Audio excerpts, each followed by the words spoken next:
ఇప్పుడు ఆ లెటరు నిజం కాదని, విజయమ్మ గారు అసలు సంతకం పెట్టలేదని, లేక ఒత్తిడి మీద నేను పెట్టించానని మళ్లీ వైసీపీ సైతాన్ సైన్యం ప్రచారం చేస్తుందని విన్నాం.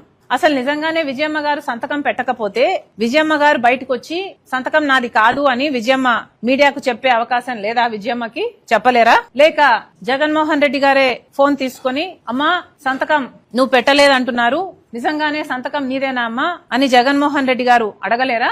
పోనీ అమ్మా సంతకం నీది కాకపోతే చెప్పు, నేను సాక్షి రిపోర్టర్ ను పంపిస్తాను, మీడియాతో నువ్వు మాట్లాడు అని జగన్మోహన్ రెడ్డి గారు అమ్మని అడగలేరా? మరి ఎందుకు అడగలేదు? మరి విజయమ్మ గారైనా మీడియాకు వచ్చి ఎందుకు చెప్పలేదు నా సంతకం కాదు అని? ఎందుకంటే అది వాస్తవం కాబట్టి, జగన్మోహన్ రెడ్డి గారికి కూడా ఇది వాస్తవం అని తెలుసు కాబట్టి. కానీ నిజం వాళ్ళ పక్షాన లేదు, వాళ్ళందరూ అబద్దాలు ప్రచారం చేస్తున్నారు కాబట్టే వాళ్లకు దమ్ము లేదు.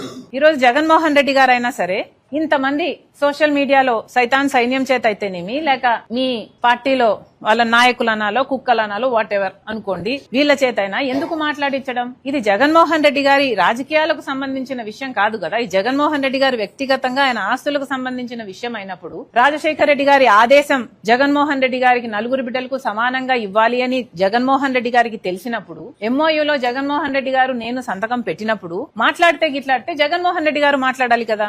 ఎందుకు ఇతరులతో మాట్లాడిస్తున్నారు అంటే జగన్మోహన్ రెడ్డి గారికి మాట్లాడే దమ్ము లేదనుకోవాలా? అందుకే ఇతరుల వెనకాల దాపెట్టుకుని షూట్ చేస్తున్నారు అనుకోవాలా? ఏమనుకోవాలి? ఈరోజు సాక్షి పేపర్ లో అయినా సరే కనీసం వీళ్లకు నిజాము పట్ల ఉన్న గౌరవం ఎంత అని చూసుకుంటే ఫ్రంట్ లోనేమో రాజశేఖర రెడ్డి గారి ఫోటో ఉంటుంది, పైన బ్యానర్ లో సత్యమేవ జయతే, సాక్షి మీద టైటిల్ అండి సత్యమేవ జయతే, పైన రాజశేఖర రెడ్డి గారి ఫోటో. కనీసం విజయమ్మ గారు రాసిన లెటర్ ని కనీసం ఆఖరి పేజీలో అయినా వేశారండి వీళ్ళు? వీళ్ళ సత్యం పక్కన నిల్చుండేది. They are ashamed to truth.